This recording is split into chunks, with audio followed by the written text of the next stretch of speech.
Hello there coworkers, the Sizzle season patch notes are out, and by now hopefully you know that the next season is bringing an unprecedented massive changes and buffs to Salmon Run, and specifically to the weapons in Salmon Run, to the point that I think Salmon Run community is eating better right now than the PvP community, which is a rare thing to say. The patch will go live on the 1st of June, and for the first time Nintendo finally started stating what specific changes are going to affect weapons in Salmon Run, unlike normally where we had to figure out each change by ourselves through testing and recording. For the first time, they're finally having a category for Salmon Run weapon changes, and the buffs are absolutely massive. Many different weapons are getting ink consumption and damage number boosts, and not just weapons that needed them, but also already solid choices like the Reflux or the Dynamo Roller. But let's go through all the weapons in order.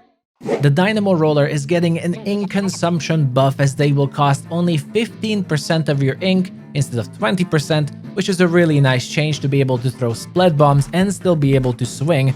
But the best change to the Dynamo Roller is a huge 33% ink consumption reduction while you're rolling with the weapon, which is already the main strength of the Dynamo. You'll be able to spend much more time rolling after Sizzle season and stay safe as the Dynamo Roller.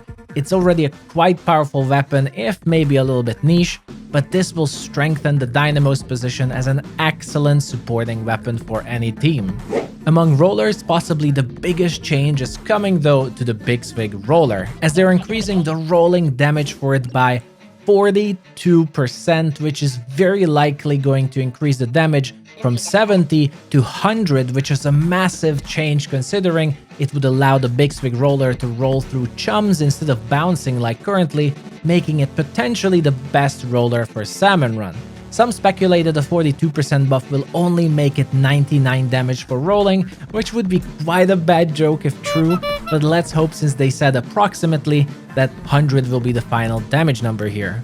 One of the weaker weapons in Salmon Run, the Slosher, is also getting a huge improvement, as they are giving it a sheer 40% damage increase, making its Sloshers deal 140 damage from the current 100, a very welcome change for it to be more efficient against lesser Salmonids, but now even against certain Salmonid bosses. Snipewriter enjoyers and haters alike can also rejoice, as the Snipewriter is getting a damage buff. Its maximum charges will deal 240 damage instead of the current 180, which will allow the Snipewriter to one-cycle high health targets such as armored flipper floppers, big shots, or Moz, making it a true sniper. The one-cycling here basically means that with one charge and your 5 shots, you will be able to split these bosses. When you're not targeting bosses, the preferred playstyle of the Snipewriter is using tap shots, which will also gain a whopping 13% ink efficiency buff. The next batch of large changes are coming to Brellas, namely the Undercover and the Tenta Brella, as the latter is getting an incredible damage buff from 245 maximum damage on a single target to 360, with increasing your pallet's individual damage from 35 to 45.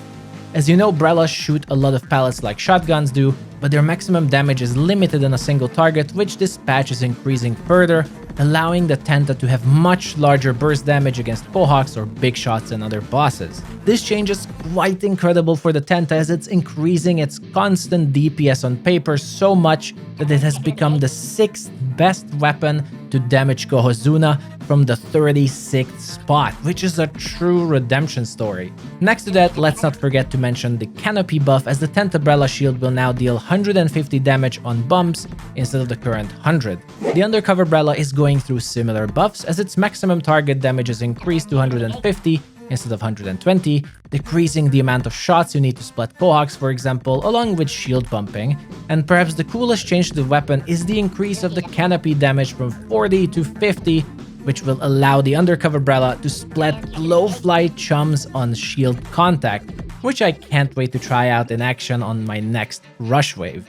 Finally, stringer weapons are also getting better. As you know, both the Tri-Stringer and the Reflux 450 are the best when they are shooting partial charges, so not tap shots nor maximum charges, and both their first charge level is getting a damage buff. The Tri-Stringer's first level will deal 100 damage per arrow instead of 75, and the Reflux first charge will deal 70 instead of 50.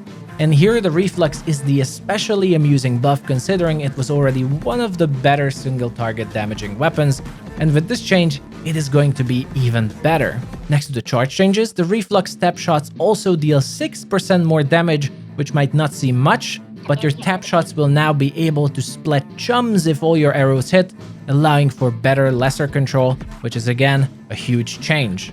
These are all the changes we can confirm for now for Salmon Run coming on the 1st of June. Absolutely game-changing update for the game mode. It's going to completely change the way certain rotations will play in the future, and also hopefully make Salmon Run even more fun for all of us. I will be releasing a side-by-side comparison video for everything I have stated here once the patch is out, so keep an eye out for that video. But for now, that is a wrap. Thank you for watching everyone, and take care.